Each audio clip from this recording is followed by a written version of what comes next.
तो वीडियो का टाइटल देख के आप समझ ही गए होंगे कि यहाँ बात होने वाली है टाइटन्स, उनके पावर एंड उनके शिफ्टर्स के बारे में। तो वीडियो शुरू करने से पहले बता दूँ कि कुछ टाइटन्स हैं जिनकी ताकत अच्छी नहीं है, तो उनको मैं कुछ सेकंड में ही निपटा दूंगा। और साथ ही में अगर आप मेरे चैनल पर नए हो या फिर इस वीडियो को अभी वॉच करो तो प्लीज़ सब्सक्राइब माई चैनल, क्योंकि मैं यहाँ एनिमे एंड गेमिंग से रिलेटेड कंटेंट लाता रहता हूँ। और उसके साइड में एक घंटे का भी बटन होगा, उसको दबा देना ताकि वहाँ नोटिफिकेशन एंड वीडियो सबसे पहले आपके पास पहुँचे।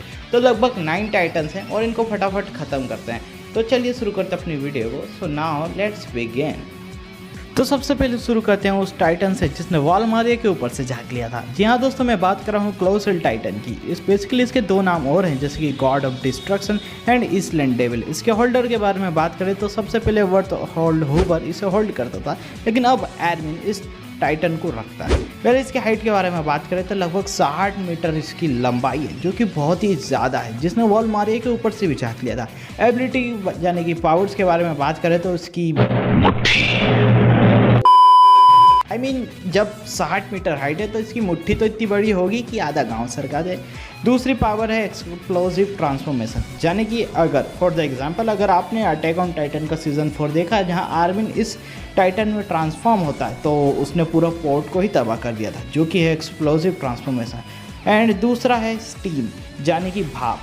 अगर आपने वो देखा है, यानी कि ओडियम गियर, जो कि किसी भी टाइटन को मारने के लिए काम में आते हैं, वो तक इस पर काम नहीं करते, क्योंकि जब अपने शरीर से ऐसी भाप निकाल देता है जिसकी मदद से वो जो ओडियम गियर्स है ना उसके पास पहुंच ही नहीं पाते। यानी कि उसकी भाप इतनी गर्म होती है कि एक जला हुआ मुर्गा भी भुन जाए। फॉर द एग्जाम्पल अगर आपने आर्मिन वाला एपिसोड देखा होगा तो आप समझ ही गए होंगे।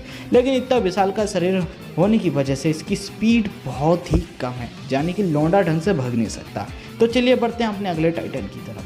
तो नंबर 2 पे आता है आर्मर्ड टाइटन। इसका नाम जानकर ही आप समझ गए होंगे कि इसकी पावर क्या है। वेल, इसका होल्डर है राइनर और इसकी हाइट है लगभग 15 मीटर। एबिलिटी के बारे में बात करें तो इसका ठोस शरीर है जिस पे कवच की ब्रांडिंग हो रखी है, और साथ ही साथ में इसके पास एक और पावर है जिसका नाम है हार्डनिंग, यानी इसकी मदद से जो अपने कमज़ोर मसल्स पे एक क्रिस्टल लगा सकता है, जिसकी मदद से उसका जो कमज़ोर अंग है वो बच सके। वेल, इसकी स्पीड बहुत ही कम है क्योंकि इसके पास कवच की ब्रांडिंग हो रखी है और साथ ही साथ ठोस शरीर भी है, इसलिए इसकी स्पीड बहुत ही कम है इंसान की नज़रिए से। अगर इरेन की नज़र से देखें तो इरेन भी ऐसे आसानी से पहल देंगे। और ये वही टाइटन है जिसने वॉलरॉस के अंदर छेद कर दिया था। और हाँ, ये हार्डनिंग की मदद से अपने हाथ पे क्लॉज भी बना सकता है। अब बढ़ते हैं अगले टाइटन की तरफ।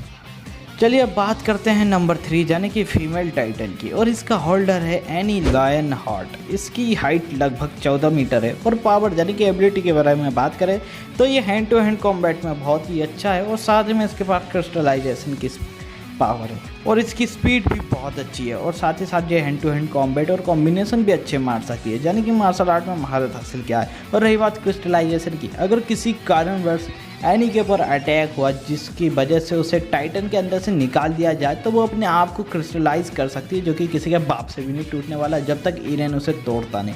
और हाँ, क्रिस्टलाइज की बात करें तो इसे जॉ टाइटन बहुत ही आसानी से तोड़ सकता है। तो चलिए बढ़ते हैं अपने नेक्स्ट टाइटन की तरफ। नंबर 4 पे है कार्ड टाइटन। तो जैसे कि मैंने शुरुआत में कहा था कि कुछ टाइटन्स ऐसे जिनकी एबिलिटी अच्छी नहीं है, तो वेल इसकी भी नहीं है। वेल, इसके शिफ्टर यानी कि होल्डर के बारे में बात करें तो पिक इसकी होल्डर है। इसकी हाइट लगभग 4 मीटर है, स्पीड ठीक ठाक है, साथ ही में इसकी सहन शक्ति भी ज़्यादा है, और इसकी रन टाइम यानी कि इस शिफ्टर में यानी कि इस ट्रांसफॉर्मेशन में पिक कम से कम 3 या 2 दिन आराम से रह सकती है। और हाँ, ये चूँकि 4 पैरों पे चलता है तो इसकी कमर पे बहुत सारा लगेज बांध सकते हो। और हाँ, इसकी कमर पे एक एंटी कैनन गन भी बंधी है, और साथ ही में कुछ सोल्जर भी उसके कंधे पे बैठे रहते हैं, जो कि उसे एक ट्रक बना देते हैं अटैक ऑन टाइटन का, जो कि लगेज ले जाता है और लाता है। नंबर 5 पे आता है जॉ टाइटन। पहले टाइटन के शिफ्टर बार बार बदल चुके थे, इसलिए वो कुछ शिफ्टर के नाम बता देता हूँ। सबसे पहले इसका शिफ्टर था मार्शल, जिसे यमीन ने खा लिया था। फिर ज़मीर को पोर्को ने खा लिया, जो उसका तीसरा शिफ्टर बना, और अब यानी कि प्रेजेंट में फॉल्को इसका शिफ्टर है।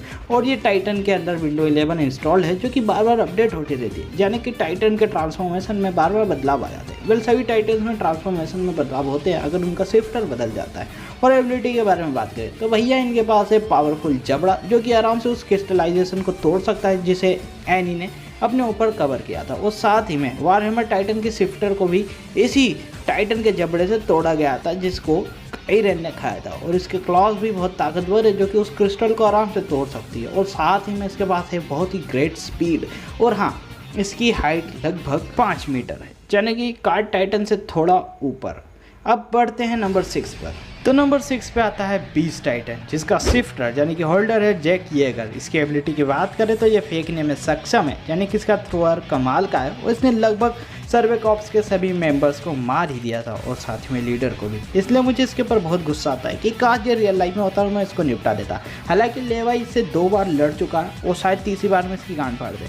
वेल, इसके पास और भी पावर है, जैसे कि हार्डनिंग, यानी कि ये कमज़ोर हिस्सों पर क्रिस्टलाइजेशन कर सकता है और उसे बचा सकता है। साथ ही में ये यमीर के सब्जेक्ट्स को कंट्रोल कर सकता है, यानी कि यमीर के वंशज को टाइटन बना के उन्हें कंट्रोल कर सकता है। क्योंकि ये एक रॉयल ब्लड है तो इसके द्वारा बनाए गए टाइटन को ये बहुत ही आसानी से कंट्रोल कर सकता है। और हाँ, इसकी हाइट है लगभग 17 मीटर। अब बढ़ते हैं अगले टाइटन की तरफ। नंबर 7 पे आता है वॉरहेमर टाइटन। इस टाइटन का नाम इतना खतरनाक था कि मुझे लगा कि अब ईरेन की फटने वाली है, लेकिन ईरेन ने इसकी फाड़ दी। इसकी हाइट लगभग 15 मीटर है और इसका स्विफ्टर यानी कि होल्डर है लारा टाइबोर। इसकी एबिलिटी यानी कि पावर के बारे में बात करें तो यह हार्डनिंग को कंट्रोल करके वेपन्स बना सकता है और ज़मीन से स्पाइक निकाल सकता है। और सच को तो इनकी फाइट में ईरेन को इसने बहुत ही ज़्यादा जख्म दिए थे, लेकिन एंड में ईरेन ने इसे खाकर इसकी पावर एब्जॉर्ब कर ली। चलिए बढ़ते हैं 8वें टाइटन की तरफ। तो चलिए हम पहुंच गए हैं नंबर 8 पे। तो नंबर 8 पे है अटैक टाइटन, जिसका स्विफ्टर ईरेन येगर है और उससे भी पहले 2 स्विफ्टर रह चुके हैं, जिसका नाम था ईरेन क्रूगर और दूसरा है ग्रीसा येगर, जो कि ईरेन का बाप है, यानी कि ईरेन येगर का बाप। इसकी हाइट है लगभग 15 मीटर और इसकी पावर यानी कि एबिलिटी के बारे में बात करें तो इसकी पावर है हार्डनिंग और साथ ही में भविष्य की स्मृति, यानी कि ये फ्यूचर को आसानी से देख सकता है और उसमें छेड़छाड़ भी कर सकता है। और हाँ, इसकी पावर्स और भी है, यानी कि इसकी स्पीड बहुत अच्छी है, फाइट के मामले में भी बहुत अच्छा है। अगर इसका शिफ्टर ट्रेन होगा यानी कि फाइटिंग में अच्छा होगा तो ये टाइटन भी फाइटिंग में अच्छा ही होगा। चलिए अब बढ़ते हैं नंबर 9 पे, जो कि आखिरी टाइटन है और उसका नाम है फाउंडिंग टाइटन। तो चलिए शुरू करते हैं।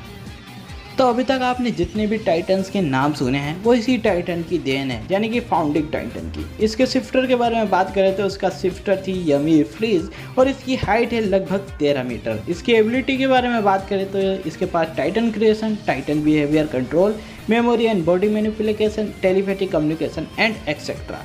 वेल, इससे क्या कर सकते हैं, यानी कि ये टाइटन्स बना सकती है, ये टाइटन के बिहेवियर को कंट्रोल कर सकती है, साथ ही में ये बॉडी मैनिपुलेशन और याददाश्त को भी मिटा सकती है और साथ ही में टेलीपैथिक कम्युनिकेशन भी कर सकती है उन लोगों के साथ जो कि यमीर के वंशज है। और सच कहूँ तो इन टाइटन की शुरुआत एक पैरासाइट से हुई थी लगभग 2000 साल पहले। वेल, ये वीडियो अभी तो ख़त्म हो चुकी है क्योंकि हमने सभी टाइटन्स की पावर्स एंड एबिलिटी के बारे में जान गए हैं। तो अगर आप चाहते हो कि मैं अलग से यमीर के ऊपर वीडियो बनाऊं कि कैसे ये टाइटन बनी और कैसे ये 9 टाइटन यहाँ इस एनीमे में आए, तो वीडियो को लाइक कर देना, मुझे कमेंट में बता देना कि भैया मुझे नेक्स्ट वीडियो भी चाहिए और साथ ही में चैनल को सब्सक्राइब भी कर देना। तब तक के लिए बने रहे मेरे यूट्यूब चैनल पे।